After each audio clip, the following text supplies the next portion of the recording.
Silhouettes of you are like a taunt. Never really know just what you want. With you I don't ever feel calm. I can feel the sweat inside my palms. Play with me like cats and a string. You don't understand the pain it brings. You don't ever wanna give me wings. You don't ever wanna set me free. You know I'm addicted to you, and it's twisted, you've been gifted with the evil voodoo. Got me coming back for more, even when I've been screwed. Dolls full of pins, pierce my heart straight through. I got issues in my head, I like you in my bed, but you keep me on red. Oh, everything is like a test, I better not. Asalaamaaleykum mbokk internet yu SeneNews TV rawatina senenews.com di leen jaajëfal ci teewlu bi saa su ne ñu leen di safoo itamit moo waral ñuy dem saa su ne di jëli le meilleur di leen ko andil tey nag ñu ngi ci domaine sportif ñëw ci cadre sportif dem jëli un jeune talent international sénégalais mais aussi mu def ay preuve am fii ci Sénégal dooree ko ci région bu Tambacounda mu am solo lool ci wàllu parcours de jeunesse mu jaar 15 ans Mbougou def Joe Star daal di ñëw tamit ci Ndakaaru Youth League Elite Football muy école de football tamit bu am solo si la jàllee aussi en France dem Pau daal di ñëw tamit Châteaubriand après ñëw Lorient bi nga xamante ni def nga ci saison bu mucc ayib avec des réalisations gars yi noté ko même benn match sax ñu ngi gis ni commentateur bi mu ngi ciy wax mais loolu yëpp daan ci ñëwaat ci biir waxtaan bi mais maa ngi lay bàyyi nga nuyoo ak suñu mbokk internautes yi Sambou Soumano nga wax ñu rek tuuti lu ñu jota limul li nga xamante ne mooy sa parcours. waaw je me présente, c'est Sambou Soumano, un fils digne de Tambacounda, joueur professionnel de FC Lorient. maa ngi di jaajëfal SeneNews TV. Sama parcours mën naa ne bëri na bëriwul parce que Tamba laa débuté ci école de foot bu ñuy wax Moyen Sport de Tamba. jóge foofu dem ci Joe Star comme école de foot tamit bu ma fa jógee dem jouer nawetaan ay comme tout joueur ñun yëpp jaar nañ fa quoi ci nawetaan yi mooy loolu. jaar ay Rakaju bi ma fa jógee soog a intégré ci benn centre fii ci Rufisque Youth Elite Foot foofu la ma Pau recruter ma dem Pau def 1 an après Pau jaar Châteaubriand pareil def 1 an ak ci la ma FC Lorient gisee après recrutement actuellement maa ngi Lorient ni je suis sous contrat de 2 ans. ci loolu sax dañuy ñëwaat rek ci parcours bi ndax gis nañ ni parcours bu gaaw la sax macha allah mais gis nañ ni évolution bi mais loolu lan nga jàpp ni moo koy may un joueur parce que tey en tant que nga nekk ndaw gis nañ ni am na ñoo xam ne sax dañuy jàdd di def leneen mais yow lan nga gis ni moo la may ba nga egg fi nga egg wala moom. sama gis-gis gëm-gëm la ak ndogalu yàlla tamit ak surtout sama entourage parce que man. gauche droite dañ may conseillé même ay xale yu ndaw des fois dañ may woo vieux kaay ma conseillé la ma ne yow ñu ne ma naw conseillé xale mun na la conseillé mag mun na la conseillé kon foog naa ne gëm-gëm la te dama ko gëmoon yow sax nekkoon on était sur avec Joe Star xamante woon nañ que dama gëmoon football bi loolu moo tax ma sacrifié jàng bi dem defi sport kon su ma defee loolu yëpp. kon dama war a jox football bi ak kam quoi sama gis-gis ne soo am na yeneen effort soo ko defee da nga war a redoubler d'effort pour woon nit ki dama bàyyi lii ngir lii man foog naa ni loolu la quoi. muy conseil bu am solo ci parcours bi bu joueur professionnel bu nekk war a jàng xam ko donc en France ñu taxaw foofu nan nga débuté ak waa Pau. Pau may débuté bi may ñëw fekk naa sax réserve bu. commencé na tuuti après ci réserve laa débuté du jouer def 13 matchs je pense ma dugal 8 buts ci la ma coach équipe A bi parce que équipe A bi mu ngi national si je me trompe pas waaw après ci la ma commencé di ma convoquer ay matchs may jouer bout de match peut-être je pense que joué naa benn ou 2 matchs national ay fin de temps la quoi. Je pense que ça s'est bien passé à Pau parce que bi may ñëw foofu sax milieu de terrain laa woon wala excentré mais des fois vu que daan suñu attaquant yi daañu woon dugal après si la ma coach bi gisee waxtaan ak moom ne ma fan nga gën a sentir sa bopp pour mën a dimbali équipe bi ma ne ko peut-être soo ma joué le attaque wala deuxième neuf parce que suñu joué deux à l'attaque ma joué comme faux neuf quoi peut-être mën naa jàppale équipe bi si sama xam-xam bu gàtt yàlla def ñu essayé ko ñu réussir mooy dugal léegi depuis boobu nag la ma yóbbu direct ci attaque bi quoi je pense que ça s'est bien passé. nga jàll fa si nga demee Châteaubriand n'est-ce pas. ci laa demee Châteaubriand tamit te Châteaubriand heureusement que coach bi tamit xam na ma te sénégalais la tamit bi ma fa fekkee foofu intégration bi rapidement vite fait waxtaan ak man affaire yooyu wax ma lan mooy seen projet affaire yooyu bi ma fa ñëwee benn match laa débuté ci banc bi mooy sama premier match contre Caen je pense après yeneen match yëpp titulaire laa joué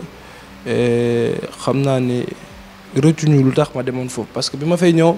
presque ñoom tamit débuté woon nañ seen championnat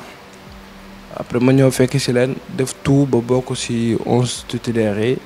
di marqué samay empreinte def tout ba di dugal ay but. voilà ñu gis noonu évolution bi di dem macha allah ngay évoluer ba ñu ne tey FC Lorient donc FC Lorient ak réserve bi boobu tamit intégration bi est-ce que metti woon na y avait des problèmes bien. man de sama gis-gis man amu problème boobu moom nit ñi dañ may wax intégration moom fi ma dem amu problème boobu liggéey moom fi indi am na yoo xam ne du ma ko calculer ay xarit de gauche à droite indi ma fi liggéey moom fi indi dama tax ñeneen dañuy ne yow Samb foo dem bokk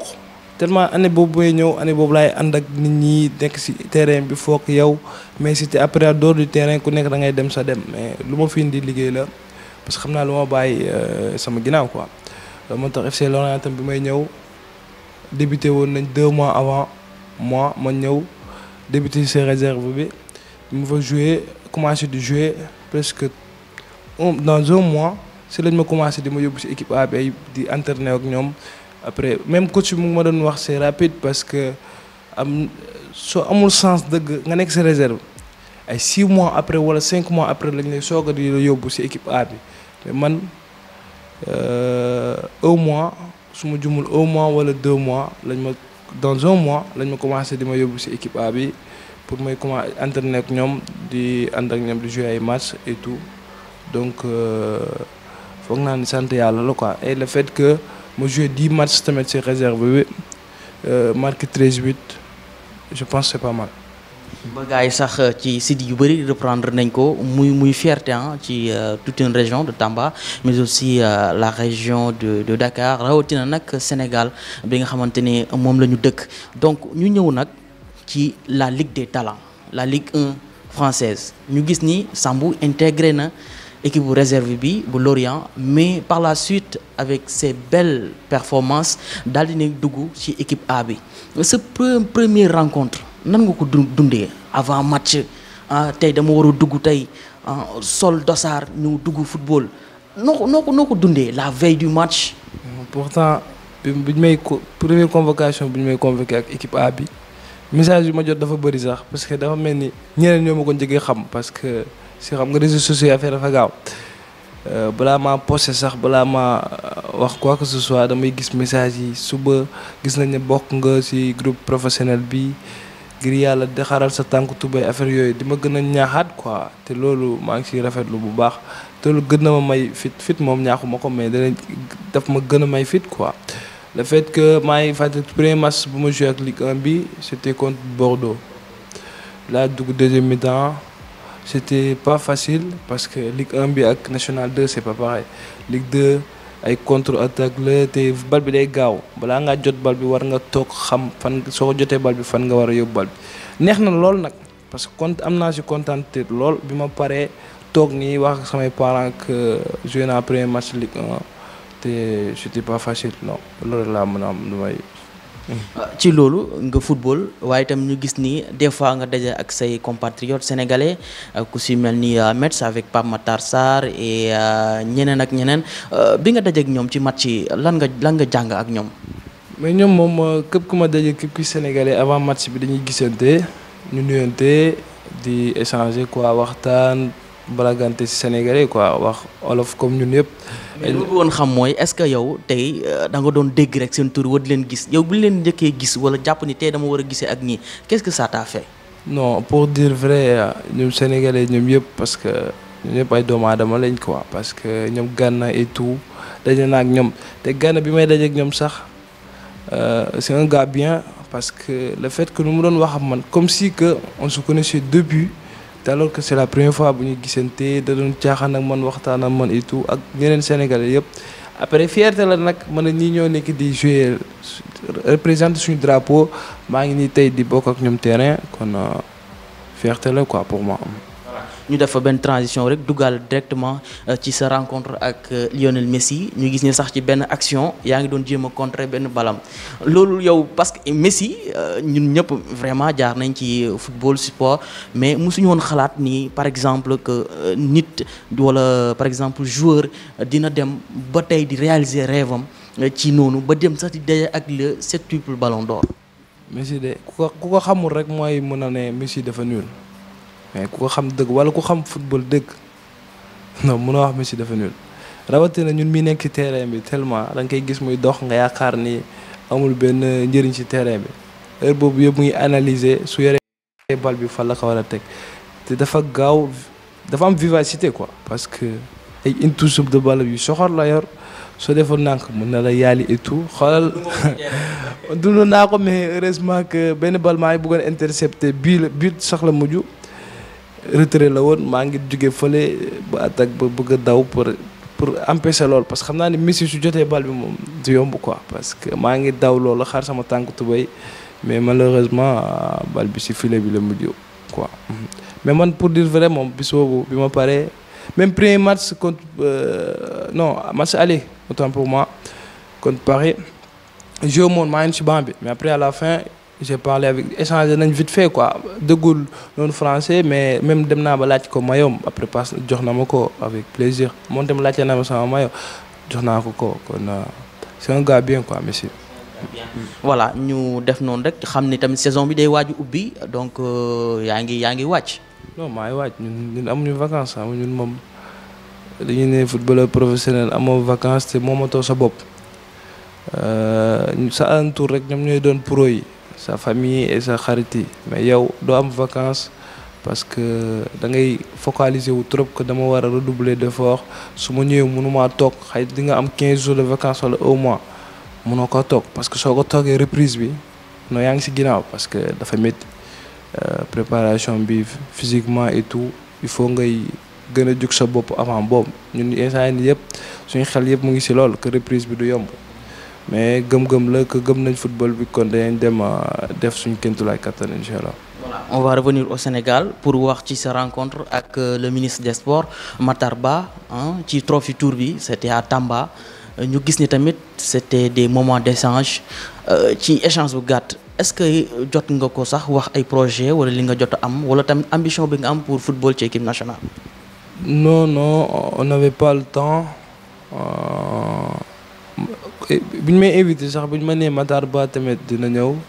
ça fait plaisir ma ne xëy na dinaa ko mën a rencontrer on va se parler mais j'ai vu que amuñu woon temps bi parce que vendredi la woon te ñoom dañoo tardé woon parce que ak embouteillage yi et tout loolu moo tax bu ñu gisante dañoo nuyonte vite fait après kaddu yi vite fait la quoi que j'espère que maintenir ngeen en Ligue 1 ma ne ko bien sûr mu ne góorgóorlu rek. Ça va venir incha allah ma ne ko incha allah loolu rek la ñuy jot a échanger quoi. ñu ñëw kon ci Aliou Cissé le coach ndax gis nañ ni Sénégal mën naa wax ni am nañ un tout petit peu problème d'avant-centre bi nga xamante ni dafay constant ci dugal but waaye tamit xam fu muy taxaw ci wàllu position te gis nañ ni macha allah tu le fais très bien ci say rencontres lan nga jàpp ni tey wala quel appel nga war a mën a lancer. ba gis ni tey yow sa place am nga ko équipe nationale parce que le rêve est permis tey yow bëgg nga sol le maillot national.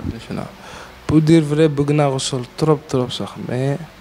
du ma bëgg forcer quoi parce que damay bëgg affaire yi ñëw naturellement comme ça su may football nit ñi xam ne ni kii da ko togg ba mu ñor dafa xaar bon moment ñëw non seulement que attaquant yu fa ne wala joueurs yu fa nekk yëpp mérité nañ seen place mais man sama jëm boobu xam naa ne am naa fa place ça veut dire am naa fa place que mérité naa nekk foofu jouer titulaire et tout match yi nag du yomb équipe nationale porter maillot équipe nationale yombul di nga dégg critique lu ne mais ñun sénégalais critique waruñu kii parce que képp kiy critique rek da nga bëgg équipe bi gagner parce que nuñ siy xaree suñu tànk tubéy si terrain bi ñenn dem noonu la ñuy xaree seen tànk tubéy si tribune bi et tout en dehors du terrain kon man jàpp naa ni incha allah comme olof nu mu koy waxee rek lu jot yomb xam naa ni bis bu mu jotee naa intégré si équipe nationale tranquille boobaa won gars yi que am naa fa place que mérité naa nekk foofu pour gën a représenter région Tambacounda parce que manqué nañ benn wala ñaar ku nekk si tanière bi ça veut ku nekk si équipe nationale bi kuy représenter suñu dëkk soxla nañ ko lool incha allah. parce que sax ci joueurs yu nekk ci région bu Tamba am nañu Ama Ciss moom tam mi ngi Amiens am nañu aussi Kassim Wali ci Ligue 2 bi gis nañu sax ñoom yéeg nañ ak Sonacos donc muy ay talent yi nga xamante ne Tamba am na ko donc aussi tamit voilà xëy na di leen ñaanal rek ngeen gën a constant ci liggéey bi ak ci seen carrière donc tey lan nga jàpp ni bu ko jour defee dina am coffre parce que Sadio Mané il faut s'en inspirer. Sadio Mané il vient avant l'entraînement il repart de même que CR7 mais Sadio Mané yow lan ngay jàng ci carrière am. man Sadio Mané exemple la pour toute une Sénégalais képp kuy Sénégalais war nga jël exemple Sadio Mané ak si joueur et tout parce que modeste na simple na sonalul boppam te du dugg si ay détails doo ko mës a dégg si ay détails yu gauche à droite nit ñi ñooy wax si tour bi rek mais moom terrain bi la amal affaire su paree et sa famille ak. dëkk bu mu jógee di Bambali moom loolu moo ko amal njëriñ kon képp kuy joueur ku bëgg a réussir sa àdduna foog naa ni sama xalaat bu gàtt soo si tegee modestie gëm sa bopp ak xam fi nga jógee gën a valoriser fi nga jógee di nga dem de l'avant Sadio Mané loolu moo ko may lool instant yii nii soo déggee gauche droite Sadio Mané mais gars yi xooluñu 5 ans en arrière wala 10 ans en arrière fu mu nekkoon da doon métti. mais da ko gëm ku ko gëm muy ñoom comme ni ngay wax ñoom Doudou Wali ñoom Papa Wali ñoom yëpp ñoom Kassim Wali et tout ñoom Ama Ciss sama grand maa ngay saluer de passage parce que gis nañ te def na dara sama parcours xamante nañ moom sama waay la surtout ñoom Papa Wali et tout ñoom gis naa ni ñoom ñoo monté Sonacos ay joueurs yu baax loolu moo tax Tamba damay bëgg nit ñi di dem gëstu risque la moo tax damay bëgg gars yi di dem gëstu soo Tamba xam naa ni am na ay joueurs yu baax a baax loolu j'en suis sûr et certain waaw. voilà on est arrivé à terme de cet entretien lan ngay lancer rek da ngay dellu bientôt pour reprendre le championnat la Ligue 1 ce message booy lancer ak peut-être ce projet yoo xamante ne am nga ko pour ta région Tamba wala tamit pour sax le Sénégal pourquoi pas. Tamba moom. xam nañ yéene bu mu am si ñoom te ñoom xam nañ ñun yëpp képp kuy footballeur dëkk Tamba yéene bu ñu am si suñu dëkk ñun dañoo am yéene bu fort man ñoom seen yóbbante duma ko fàtte comme nañ ma ko yàgg waxee vieux s'il vous plaît muy yow wala muy keneen ngir yàlla def leen tout ba dugg équipe nationale au moins équipe nationale su gagné ñu am kër ku ñuy dem ñun fii Tamba équipe nationale day gañ gars yi dañuy daw rek ñu ne dañuy daw rek message boobu dafa fort quoi képp kuy joueur soo jëlee loolu comme arme rek war nga mën a gën a góorgóorlu man loolu message la boo xam ne saa su ne dama koy xalaat damay jàpp ne nag mais daa leen wax nañu am tuuti patience rek du jot yomb jaru ñoo forcer ñu fa nekk mérité nañ seen place maa ngi sant di gërëm di ñëpp yéen mi dox si ma ba fii maa ngi di waa Senenews TV maa ngi di sant leen gërëm et surtout sama coach yëpp surtout ñoom Zostar ñoom Père Sari Youth Elite Foot fii Père Sari kooku sama papa la sama coach la ay Sera Xaaju dama fa jógee ay ñoom Nestor et tout defoon nañ ñoom bienvenue ancien damay dëggante ak ñoom sax ñoom yëpp maa ngi di ku lim rek juum sama ñoom Khalil Bari ñoom Pierre ak ñoom Xasim aussi ñoom yëpp maa ngi di sant di leen gërëm ak ñoom Malamine certain Malamine bu nekk fii ba Espagne maa ngi koy sant mais am na beneen message bu ma bëggoon lancer pour ñu xoolal ma benn boy bu nekk Turquie Papi Sissoko lañ koy wax Mamadou turam ñun Papi lañ koy woowee mais Mamadou Sissoko la tudd vrai bëgg naa gars yi gën ko gestu Turquie la nekk te mën na football am na qualité yi milieu terrain de football xam naa ni bis bu ko gars yi tegee loxo dina dem ci kanam quoi parce que xam naa ko bu baax te ay xarit lañ gëm na boppam bëgg na liggéey te amul lu dul football bi sama àdduna lépp lu ma am rek sama yaay ak sama papa ñoo tax te maa ngi di delloo njukkal papa ak yaay lépp loolu mënta defaral amoo seen fay mun nga leen jëndal àdduna lu ci biir defaral leen yóbbu leen fu ne amoo seen fay man loolu rek laa leen mën a wax maa ngi di sant leen këram gis naa duñ ma taxawee boobu ba léegi am naa envie jouer football ndax ñoom parce que man sama papa esat match musul raté samay match esat xam ngeen si dara musul raté match sa esat te bu ko gis noonu de su ma defee erreur ci terrain bi su ñëwee kër ga dafa ma koy carton jaune sax su ma ko jëlee day kaas waroon def lii fii ak fii nga waroon taxaw heure waa discipliné heure bu nit ñuy doon histoire lu tax nga nekk foo lan ngay histoire football la da pare ngeen dem su ma demee kër ga fekk tamit maire bi di ma xaar tegal ma basan ndox bu tàng ñëw di karité pour bës ma loolu ça da ngay am kii quoi benn sensation ngay am que non samay famille vraiment am nañ envie ma football ma réussir si football bi kon xaaral ma rey sama tànk tubéy surtout man sama yaay man rek la am doom bu góor loolu tamit lu may gën a ñaaxaat pour ma gën a góorgóorlu quoi. merci. non de rien on est ensemble.